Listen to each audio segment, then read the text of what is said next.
We try to wake the world up, but we keep getting censored because we tell the truth. Are we alive there, Jim? Yeah, we certainly are. Right, this guy just come up and spoke to us. He's from Melbourne. What's your name? Graham, buddy. Right. All right. I'm going to ask you this. I ask you the question. Global warming, climate change.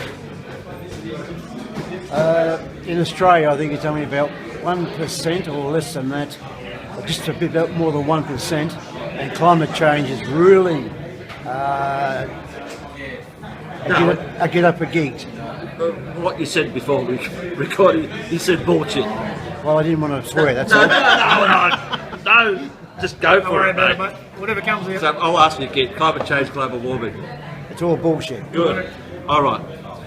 I'll just tell you something. In 2009, we went through a bit of a drought, which happens all the time, right? Droughts in your lifetime, every 10 years. So these clowns in fucking government controlled said, we're going to get someone to make a report saying that there's not going to be any water, in our dams. We got 6 or 7 dams, plenty of water. We're going to build a desalination plant, right, in Wonthaggi. Correct.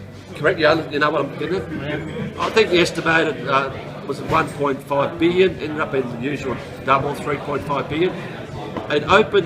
It was finished 2011. It's 2019 now, that's 8 years. How much water has come out of this desalination plant? I don't know the exact amount, but I can Zero. tell you. I'll answer for it, zero. Because under the current government, you have to put in an application to draw water from there. And the pipes going from the desal plant are X amount of millimetres too small to cater for the amount of water that they want to pump out. Well, we don't need it. We don't need it. Dams are always going to be 68, 70%.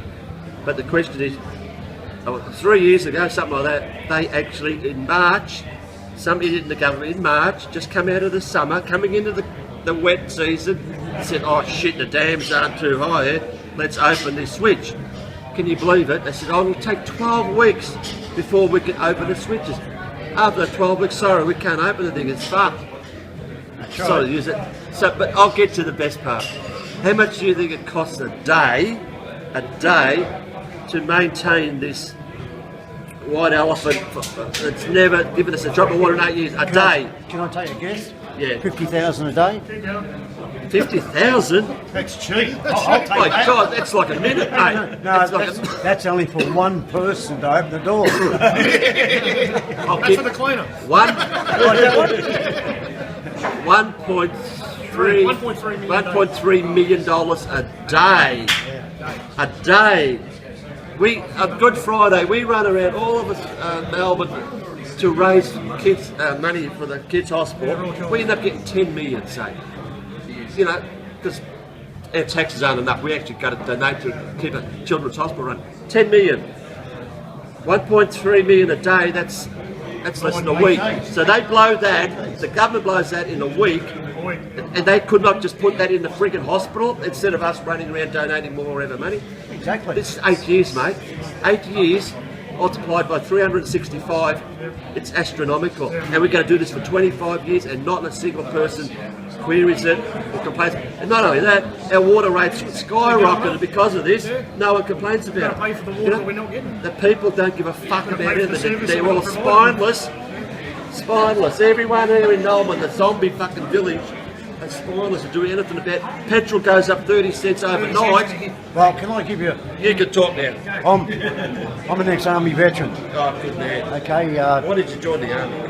because my father was the 39th Battalion in New Guinea, the fighting 39th, Chocolate Soldiers. So I joined the army much to his... To defend Australia? No, to stop the boat people coming over here. Didn't work.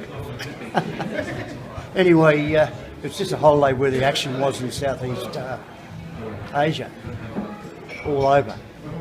What I was going to say was a certain company, and I'll tell you the company, this Energy Australia, sent me a bill for $1,400 for my gas account, and they didn't read the meter. I read the meter, and it went from that enormous amount down to $280. because I read the meter.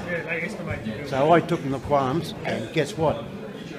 They sent me a $50 little credit for being what did you say? Assisting the situation. Oh, assisting. That'll help. Exposing their lies, more like it. And I'll give you another one if I may. Keep going. There's a place out called Leith Park in St Helena Road. I'll call it Greensboro. It's actually St Helena. It's postcode 3088. Now, they look after not only the veterans, but they don't charge rent or take your pension off you for independent living. And they've got 100 and something places there. 433-1100 is the number, and they are fantastic. You're looking after, I wouldn't call it, I'm 72 years of age. And so I've been here and done that. Only the good die young, as you know. Anybody who doesn't drink and smoke, go out with bad women, is a liar. Now, I'll give you something. I raised a lot of money for the Children's Hospital and the expert community. I know of a young bloke, he's on his third liver. And he's now 30. You don't need to raise them, mate. That's why we have governments. No. They've got cost. millions to put in there instead of defence didn't. and bollards in the city. $10 million for fucking I bollards. disagree on that statement. What? Defence is something that we really need because if you knew the amount of humanitarian aid, not only through defence, but what we can do with defence is fantastic. As you said, our biggest problem is getting the government off their arse to say send in the army. Simple as that. And it's most important. I'll give you a little story. Remember the tsunami in Indonesia? And when Father Christmas went over, he gave him a wave for the tsunami. Okay? A lot of people lost their lives. Which army was that? Which army? Father Christmas gave him a tsunami. wave. Oh, so I thought you were talking about armies. Tsunami. Wrong army. It's all right, but he'll wake up soon. Give him time. He's got jet lag. You know when I was a kid, that I was never on the heard tram. of tsunami. It's only a newfound thing all of a sudden. Maybe because they created it. Anyway, keep going. I'm with a group called 176 Air Dispatch. Biscuit bombers, and we do all the resupply. What we done was General Cosgrove.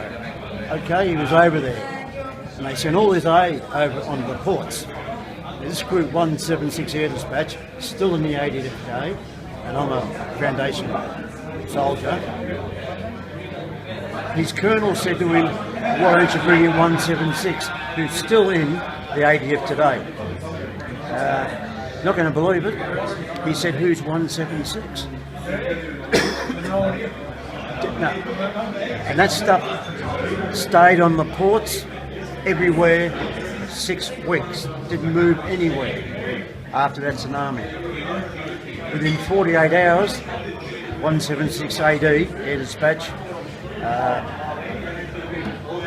airborne, you name it, out of Richmond, New South Wales, had it moved from the ports everywhere it was required within 48 hours. And that's a lot of tonnage.